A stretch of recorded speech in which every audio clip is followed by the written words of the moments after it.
トップ8ラストバトルとなります。呼び込みましょう。まずはジャッジから見て右手側匠プラスソムでございます。こっち側でございます。さあ対する、向こう側でございます。左手側でございます。北海道ハルウィング。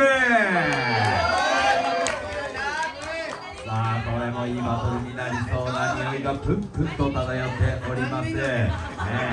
ハルウィングはやばいわ。ハルウィングはやばいわ。出ました。ありがとうございます。Alright、さあそれでは参りましょう。バトルスタート。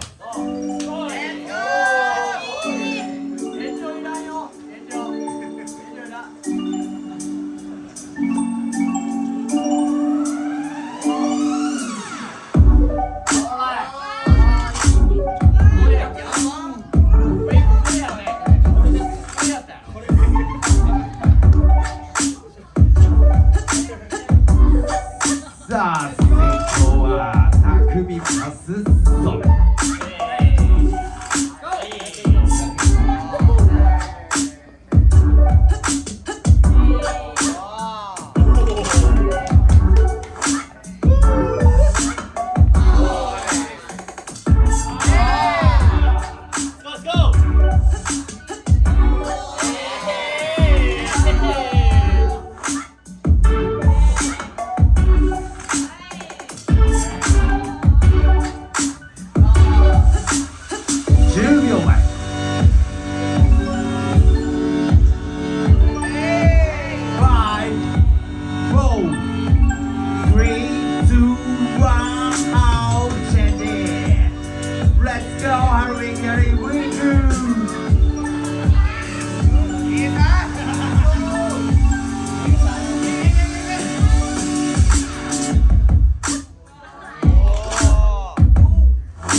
素晴らしいバトルとなりました。匠プラストム VS ハルウィングのバトル、トップ4ですね。勝ちするのはどちらになるのか、参りましょう。3、2、1、ジャッジ。